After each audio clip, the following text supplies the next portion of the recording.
میں نیوا میرا مرشد اور شاہ اجیا دے سکلائی میں نیوا۔ فرمائش ہوئی ہے اعلیٰ حضرت سرکار جو حضور پاک علیہ السلام کی بارگاہ میں تشریف لے گئے اور حضور کا آپ نے اپنے سر کی آنکھوں سے دیدار کیا، جیتے جاگتے۔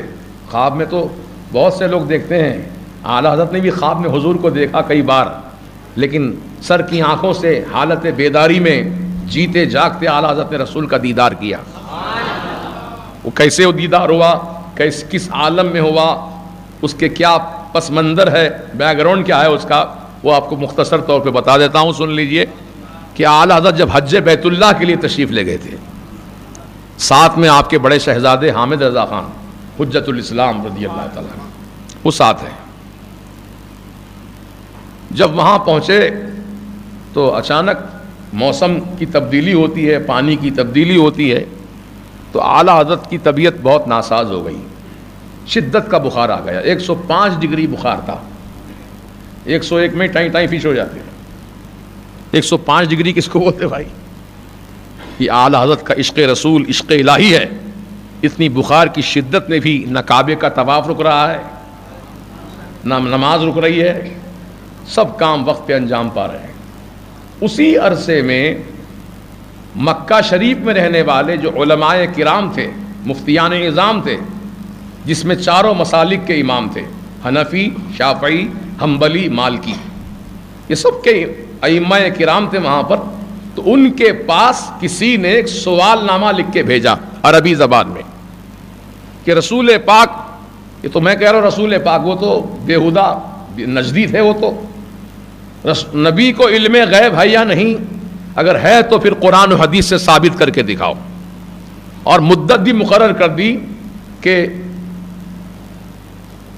36 گھنٹے کا ٹائم اس نے رکھا کہ 36 گھنٹے میں اس کا جواب مجھے چاہیے، مدلل مفصل جواب چاہیے۔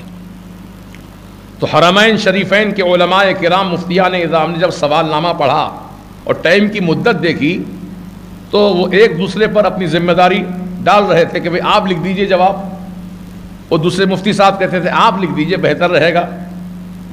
یوں بات چل رہی تھی، اتنے میں کسی نے کہا کہ ہندوستان سے حضرت علامہ مولانا شاہ احمد رضا خان صاحب تشریف لائے ہیں، کیوں نہ ہم اس مسئلے کو ان سے رجوع کر دیں۔ دیکھیے آپ، تو کہا کہ ٹھیک ہے، ان سے ملاقات کی جائے، ان کو بتایا جائے تفصیل ساری، کتنے دیر میں ہم کو اس کا جواب چاہیے۔ اعلیٰ حضرت کا بخار ہے اس وقت، 105 ڈگری بخار ہے، اور یہ علماء سے ملاقات ہوئی، مفتیوں سے، تو انہوں نے بتا دیا کہ جواب ہم کو تحریری طور پہ چاہیے، قرآن و حدیث سے مدلل۔ تو اعلیٰ حضرت نے قبول فرما لیا، بعون اللہ الملک الوہاب، یہ فقیر عبید مصطفیٰ انشاءاللہ جواب لکھ دے گا۔ چنانچہ وہ سوال نامہ لے کر گئے اور بخار کی حالت میں اپنے بڑے شہزادے حجت الاسلام کو ساتھ لیا اور کعبۃ اللہ کے صحن میں پہنچ گئے اعلیٰ حضرت۔ کہاں پہنچے؟ کعبۃ اللہ کے صحن میں، جو مطاف کہتے ہیں، طواف کرنے کی جگہ، وہاں بیٹھ گئے۔ دروازہ کعبۃ اللہ شریف کا سامنے، وہ دروازے کے سامنے ہٹ کر ذرا دور بیٹھ گئے اور اپنے شہزادے حجت الاسلام سے اعلیٰ حضرت فرماتے تھے کہ لکھو حامد رضا، قرآن کی آیت لکھو، اس کا حوالہ لکھو، کون سے پارے کی آیت ہے، کون سا رکوع ہے، کون سی آیت نمبر ہے، اس کی تفسیر لکھو۔ تفسیر کی کتابیں، حالانکہ ساتھ میں کوئی لائبریری لے کر نہیں گئے تھے آپ، نہ پہلے سے کوئی معلوم تھا کہ ہاں مجھ کو ایسا مناظرہ کرنا پڑے گا تحریری طور پر، ورنہ آدمی تیاری کر کے جاتا ہے۔ اچانک مسئلہ سامنے آیا تو اعلیٰ حضرت اچانک بیٹھ کر جواب لکھوا رہے ہیں، تو 5 ڈگری بخار کی حالت میں 500 پیجز پر، 500 صفحات پر عربی زبان میں کتاب لکھوائی، مدت 8 گھنٹے میں، 8 گھنٹے میں 500 پیجز پر کتاب لکھوائی۔ لکھوانے میں اتنی دیر لگی، اگر خود لکھتے تو پتہ نہیں کتنا جلدی لکھ دیتے۔ میں بولوں، آپ سنیں، پھر قلم چلائیں، ٹائم لگتا نا۔ اگر خود آدمی لکھنا شروع کر دے تو جلدی کام ہو جاتا ہے. اعلیٰ حضرت چونکہ بخار کی شدت میں تھے اس لیے اپنے شہزادے سے لکھوا رہے ہیں کہ لکھو حامد رضا یہ دلیل پیش کرو, یہ حوالہ پیش کرو, یہ تفسیر پیش کرو, یہ حدیث مبارک پیش کرو. جب لکھاتے لکھاتے اعلیٰ حضرت ایک لمحے کے لیے سوچتے اب اس کے بعد کون سی دلیل پیش کروں, اس کے بعد کون سا ثبوت پیش کروں. آپ کی نگاہیں اچانک در کعبہ پہ اٹھتی ہیں تو کیا دیکھتے ہیں؟ در کعبہ پر سرکار غوث اعظم نظر آ رہے ہیں اور فرما رہے ہیں اے احمد رضا پریشان کیوں ہوتا ہے, لکھ یہ دلیل, لکھ یہ حوالہ, لکھ یہ تفسیر لکھ. چنانچہ میرے غوث پاک کا فیضان راست طور پر اعلیٰ حضرت کو حاصل تھا اور آپ اعلیٰ حضرت کتاب لکھوا رہے ہیں. غوث پاک فرما رہے ہیں جب مکمل ہو گئی کتاب تو کتاب آپ نے علماء کی خدمت میں پیش کر دیا. ہینڈ رائٹنگ ہے, پرنٹنگ نہیں ہے, خط لکھوایا گیا ہے, قلم سے لکھوائی گئی کتاب. تو عزیزان ملت وہ کتاب کی اتنی شہرت ہوئی, اتنی عزت ہوئی کہ گورنر مکہ جن کو شریف مکہ کہا جاتا تھا اس دور میں, جن کا نام ہے علی پاشا, ٹرکیوں کی حکومت تھی اور ٹرکیوں کا ہی وہاں پہ قبضہ تھا مکہ شریف مدینہ شریف, اس دور کی بات ہے یہ. تو علی پاشا کے پاس جو سنی تھے ان کے پاس کسی عالم نے تذکرہ کیا کہ ہندوستان سے ایک بہت بڑے عالم آئے ہیں جن کا نام احمد رضا ہے, انہوں نے علم غیب رسول پر ایسی پیاری کتاب لکھی ہے کہ پڑھنے کے بعد طبیعت باغ باغ ہو جاتی ہے, روح تازہ ہو جاتی ہے, ایمان طاقتور ہو جاتا ہے. تو علی پاشا نے جب کتاب کی تعریف سنی تو فوراً کہا کہ علماء سے کہے وہ کتاب میرے پاس بھیجوائیں, میں سننا چاہتا ہوں پڑھوا کر. چنانچہ علماء کا ایک مقدس قافلہ گیا علماء کے پاس, وہاں سے کتاب لے کر آئے اور علی پاشا کے دربار میں ایک وقت مقرر تھا, اس وقت میں وہ کتاب جو اعلیٰ حضرت نے لکھی تھی اس کو علماء پڑھ کے سناتے تھے علی پاشا کو. تو علی پاشا بھی عربی جاننے والے تھے, دانت میں انگلی پکڑ لی انہوں نے, یہ ہندوستان کا عالم, ہندی بولنے والا, اتنی اچھی عربی میں کتاب لکھوا دیا. حیرت زدہ تھے اور دلائل براہین ایسے مبارک کہ علی پاشا کی طبیعت مچل کر کہتی ہے کہ میں اس عالم دین کی زیارت کرنا چاہتا ہوں, انہیں بلایا جائے. چنانچہ اعلیٰ حضرت کو علی پاشا کا دعوت نامہ پہنچایا گیا. علی پاشا کی دعوت پر اعلیٰ حضرت علی پاشا کے دربار میں گئے, محل میں ان کے. جب اعلیٰ حضرت داخل ہوئے ان کے محل میں تو علی پاشا اپنی کرسی سے اٹھ کر کھڑے ہو گئے, استقبال کیا اعلیٰ حضرت کا.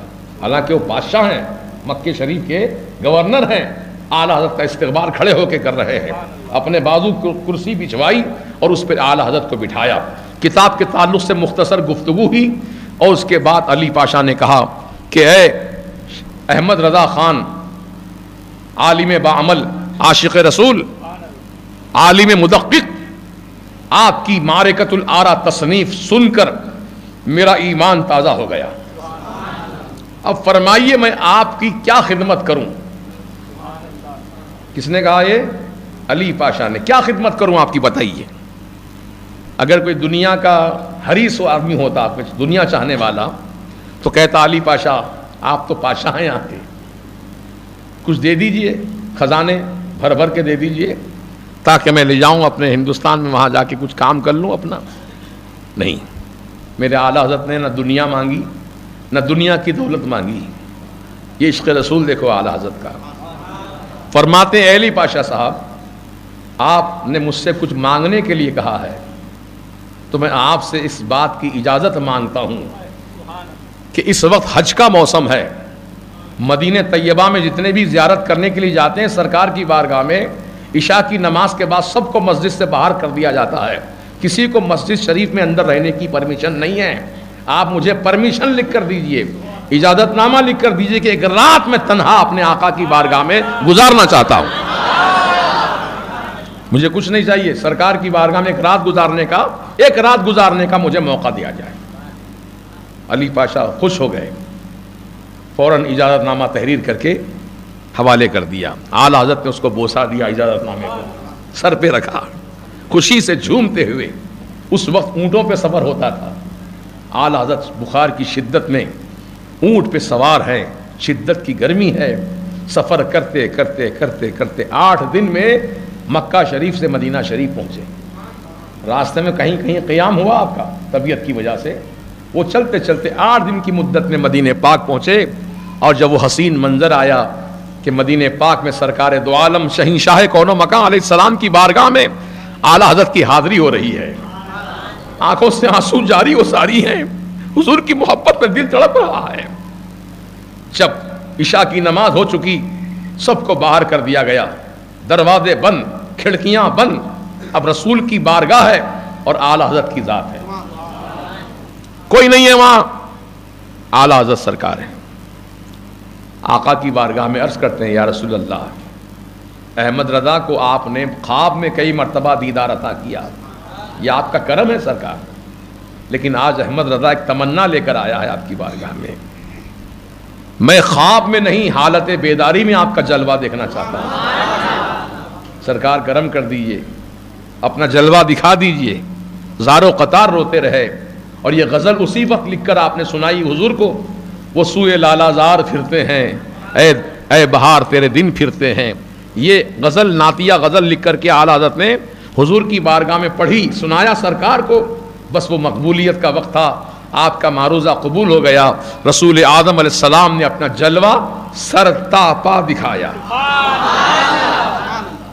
سر سے لے کے پاؤں تک اتنا چہرہ ہی نہیں دکھایا, پورا بدن پاک حضور کا اعلیٰ حضرت نے اپنے سر کی آنکھوں سے دیکھا. اللہ اکبر. اور پکار اٹھے, کیا پکار اٹھے کہ اللہ کی سر تابہ قدم شان ہے. یہ کب کہا جاتا ہے؟ جب کوئی چیز سامنے ہو. یہ مسجد شہزادی بیگم, یہ وہ نہیں بولیں گے, وہ مسجد شہزادی بیگم نہیں, یہ مسجد یہاں موجود ہیں, آپ کہیں گے یہ. اور جو غائب ہوتے ہیں, نگاہوں سے دور ہوتے ہیں, ان کو کہتے ہیں وہ. تب اعلیٰ حضرت کا شعر سمجھو, اللہ کی سرتاب قدم شان ہے یہ. رسول کا جلوہ دیکھ رہے سر سے پاؤں تک, فرما رہے اللہ کی سرتاب قدم شان ہے یہ. انسان نہیں انسان, وہ انسان ہے یہ. قرآن تو ایمان بتاتا ہے انہیں, اور ایمان یہ کہتا ہے میری جان ہے یہ.